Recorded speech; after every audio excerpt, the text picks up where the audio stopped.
ចឹងបន្ទាប់ពីយើងមិញបានរៀនអំពីការគូសជើងផ្ងាជាច្រើនចូលមកហើយចឹងឥឡូវនេះយើងចូលដល់ផ្នែកទី2គឺការកាយដៃចឹងបងប្អូនត្រូវតែមានបទជាចាំបាច់ក្នុងការជួយ support ជួយបងប្អូនក្នុងការរៀនកាយដៃចឹងមុនយើងរៀនកាយដៃខ្ញុំចង់បងប្អូនរៀនបង្វិលស្មាជាមុនសិនព្រោះមេរៀនហាយផ្ងានេះយើងរៀនទៅការបង្វិលដងខ្លួនចឹងបងប្អូនរៀនដងខ្លួនជាមុនសិនចាំយើងរៀនកាយដៃទាំងអស់គ្នាការរៀនបង្វិលស្មានេះគឺបងប្អូនមានបទកាន់នៅខាងមុខបែបនេះហើយស្មាបងប្អូនមកខាងទៀតគឺបងប្អូនទៅតម្លាក់ក្នុងទឹកដែលដងខ្លួនរបស់បងប្អូនគឺទៅចំហៀងណាយើងគោះជើងបែបនេះយើងគេងយើងដាក់ក្បាលហើយយើងមើលទៅលើប៉ុន្តែស្មាយើងគឺបែរទៅក្នុងទឹកអូខេតោះធ្វើជាមួយគ្នាបងប្អូន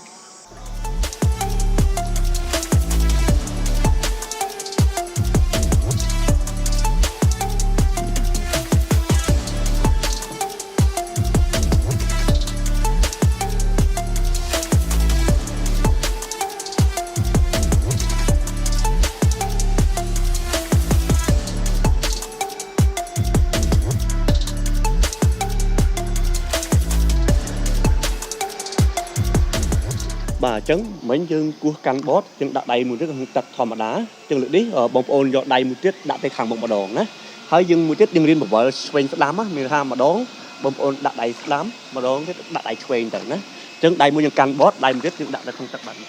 ទេហើយយើងធ្វើតម្រង់ដងខ្លួនដូចបាញ់មិញអញ្ចឹងមានថាយើងមើលទៅលើណាបាទតោះ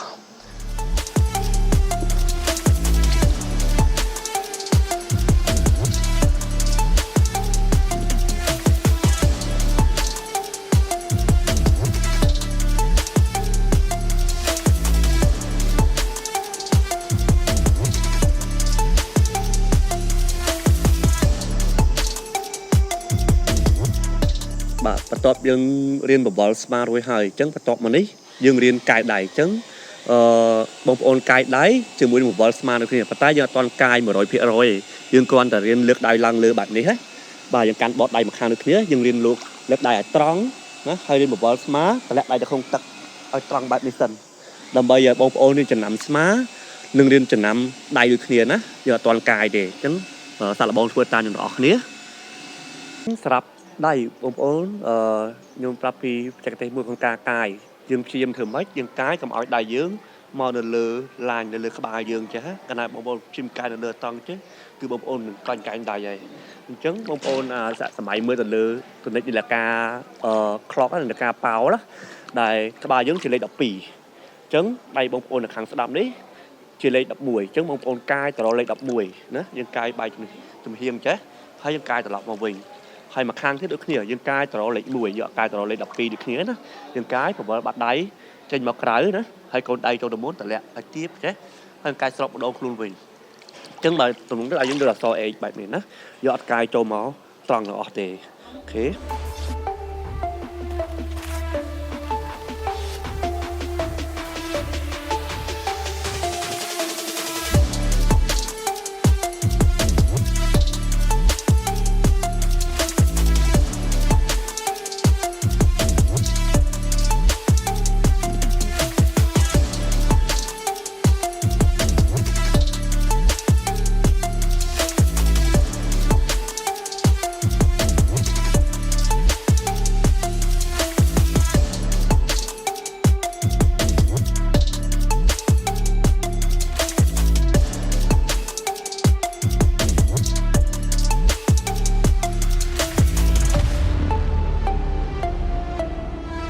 មិញយើងបាន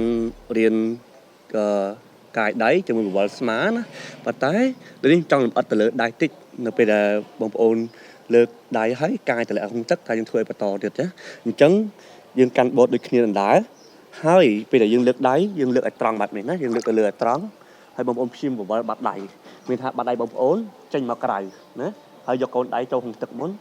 ហើយបង្វិលស្មាតម្លាក់ឲ្យត្រង់បែបនេះឲ្យកែងដៃបងប្អូនឲ្យត្រង់បែបនេះហើយបន្ទាប់មកយើងកាញ់ដៃទៅក្នុងទឹកហើយយើងយកប្រអប់ដៃយើងនេះកាយមកស្របជាមួយនឹងដងខ្លួនរបស់យើងវិញឬក៏មកកាន់បតវិញឲ្យត្រង់បែបនេះណាព្រោះកាលណាដែលយើងកាយដៃយើងត្រង់ភ្លឹងហើយយើងទៅក្រោមទឹកណាខ្លួនយើងនឹងលិចហើយបើដៃយើងកាយអត់ត្រង់ទេយើងកាយមកទាញធំបែបនេះអញ្ចឹងខ្លួនយើងនឹងវាចអញ្ចឹងពេលយើងហាយយើងមានអារម្មណ៍ថាខ្លួនយើងលិចហើយនឹងវាចអត់ត្រង់ទិសដៅទេអញ្ចឹងការកាយដៃគឺបងប្អូនប្រកាសថាលើកឲ្យត្រង់ đo không tất rồi còn ngay đấy cai mà sọp đong khuôn mình mình tham áo rọp bọt bông ồn mình nè ok khi mình hai dứt dứt ở bông ồn mở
bà chứng mà to bị bông ồn hạt chương là bàn start hơi hạt đầy nữa cài bàn start hơi và vợ bàn start hơi chứng dương ban tầm bạch thấy chân là lấy dân hai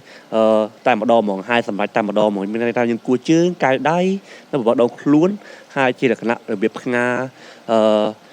biệt tâm tay tầm một đón bà chứng nhưng mà hai chút bông ồn rồi này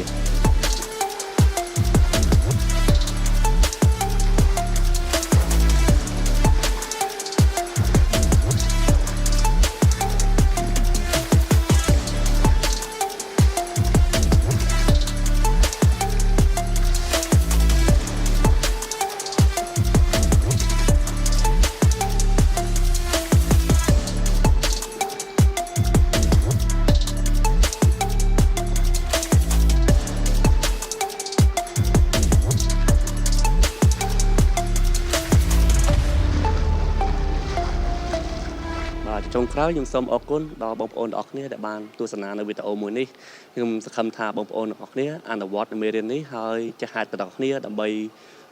សុខភាពនិងសុខភាពជាសារចុងក្រោយសូមបងប្អូនពេលដែលលេងទឹកឬក៏ហាត់ទឹកសូមមេត្តាប្រុងប្រយ័ត្នហើយនឹងសូមអរគុណសូមជម្រាបលាជួបគ្នានៅវីដេអូមេរៀនបន្តទៀតបាទបាយបាយ